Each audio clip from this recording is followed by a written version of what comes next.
Joshi's expulsion. Now you wanted Sanjay Joshi, the RSS wanted Sanjay Joshi, Narendra Modi didn't. And despite what you wanted, you had to bow down before Narendra Modi and actually ensure that Sanjay Joshi was removed from the picture. Why did you do that, sir? When anything in the interest of the party, I have no hesitation to take that decision. So I have actually, whatever the things which are in the interest of the party, that is my first priority. Because my mission is how my party will get good majority for 2014. So united party is very essential. So a person's ego, you believe, is more important for the party than a committed, dedicated worker from the RSS who spent his entire lifetime working for the BJP in the RSS? Sometime in the interest of the party, we have to take some decisions. And it is in the interest of the party. That's the only thing which I want to tell you. So even if an individual's interest, because how is it in the interest of the party? Please explain that to me. How is it that keeping Narendra Modi happy and throwing Sanjay Joshi out? It will be appropriate that always I advise to my colleagues that the party matters should be discussed in the party, not in the media. But nobody else seems to follow that advice. Everybody is out making their own positions clear in the media. All the leaders are following this advice. 2-3 people, sometimes they talk, I just discuss with them, because we have a democratic party. We are not the party of just mother and son, father and son, proprietary concern. We are a democratic party. So I am a president of the party, but at the same time I am a president of a democratic party. There are some advantages, some disadvantages are there. No, but it doesn't seem that it is purely democratic. It is very individualistic. Let's take Yedurappa for example. In Karnataka, he wanted the chief minister out. He said, just throw Sadanand Gowda out. You tried very hard initially to try and keep Mr. Gowda there, because to bring him there was your decision. But ultimately, once again, as party president, your authority was undermined by one individual's ego. Not at all. At the time when Lokayukta has given the report against Yedurappa, I advised him to resign. He obeyed my order. He resigned. Now, change of leadership is in many states it happened. It's not, it's in all the parties. After you brought Sadanand Gowda out, to throw him out is essentially the party president bowing before Mr. Yedurappa. Not anybody, it's the Sadanand Gowda is elected as a leader. It is because of Yedurappa's support. But sometime in the state, the things happens. There's no problem. Politically, we have to take appropriate decision at the appropriate time in the interest of the party. Let me now cite what Vasundhara Raje did with Gulab Chand Kataria's rally in Rajasthan. Mr. Kataria came, sought permission from the BJP High Command to take out a rally. He had Delhi's blessings before he did this. Vasundhara Raje threw a fit, and lo behold, once again as party president, instead of telling Vasundhara Raje that there is no competition, that let Mr. Kataria do this yatra, you force Mr. Kataria to stop. Nobody seems to listen to you, sir. No, this is not the case. It will not be justified to make this allegation on Vasundhara Ji. Already I have discussed this issue at length with Vasundhara Ji and other leader of the Rajasthan. Presently in the party, somewhere, you have to take some decision, you have to change some decision, because the prestige of individuals are not important. The interests of the parties are very important. Sometimes we have to take the decision. No, because it's not just this. You announced on the 10th of February in Bhopal, sir, that Narendra Modi will campaign in Uttar Pradesh. This is the time when he was unhappy with Sanjay Joshi. He was on your list of campaigners. You made a public announcement. He didn't listen to you. It will be appropriate that you ask to particular person what the reason for it. What was it will not be appropriate for me that I will give you the answer of the questions on behalf of the other leaders. No, because he says that I was working for the Gujarat elections and I was working for the Sadbhavna Yatra. Now, you've got a big challenge in a sensitive, politically crucial state like Uttar Pradesh, where your candidates got crucified in the elections. Your performance was very abysmal. You announced that one of your main faces will go there. He didn't listen to you. This is not the case. He has some problem. He campaigning for Gujarat, Sadbhavna Yatra and other things were there. So it is not a problem. As a party president, do you not decide what is more important? In many cases, in many constituencies, in many areas, different leaders, they visit. Some leaders are for you, they are going some area. So it is a natural process in the party. So I doesn't feel it that in best way.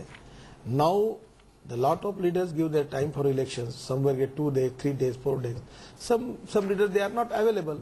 it will be appropriate if you can ask them individually what's the reason. They will tell you. Because one of the charges, Mr. President, that you level against the Prime Minister is that he's a very weak, ineffectual Prime Minister, that he's unable to override his ministers. If they're doing some act which is against the larger interest, he can't stop them. Would that same allegation not be leveled against you also? No, I am taking decisions. Politics is a game of political contradictions, political limitations and political compulsions. Somewhere, in many times, you have to some decision you have to make it a follow for it, somewhere you have to roll back. So this is the natural politics. But that is exactly what the Prime Minister says. His constant refrain is political compulsions cripple his decision making. You are saying exactly the same thing. That is not the true. He is telling to the people that because of the rains problem, the inflation rate is high. But he says the same thing, that there are political compulsions of a coalition. You are saying the same thing. The 8 years, the inflation is going high. What is there a rain problem is there? I never understand. No, but aren't you and the Prime Minister in some senses in the same boat? No, not at all. It's the same I logic, don't know sir. what are the problems with the Prime Minister, but as per President is concerned, I am taking decisions. Which get reversed, which get superseded because of individual Hundreds of egos. decisions, suppose 1, 2, there may be political compromise in the interest of the party. It is obvious in the democracy. I doesn't feel it is rolled back. It is obvious in the political party. Your big challenge, sir, is the expansion of the NDA, and the presidential elections provided an opportunity for you to show who all were in the anti-Congress camp. Well, you didn't seem to make much headway. In fact, you lost 2 of your allies with the Shiv Sena and the JDU, both voting for Pranab Mukherjee and against the NDA candidate. Are you alarmed? At the same time, in the vice president election, both the allies support NDA. They are very much committed to NDA. But the challenge, sir, for you is to bring extra allies. No, right now, you seem to be fighting to retain your allies. It's a very, very clear-cut thing. If we get 170 seats, we will back all NDA allies with us. There is no problem. What is your strategy to get 170 seats? Do you think a collective leadership model works better to get those 170 seats which are so crucial for you? Or do you think projecting one person as your face, because people now, and you've seen this with the BJP, when people know who is the BJP's face, they more often than not vote for that leader. Which of the 2 models are you inclined to follow, sir? Party and philosophy is more important than individuals. Our party is committed for the ideology. The ideology is committed for the future of this country. The nationalism is our main spirit.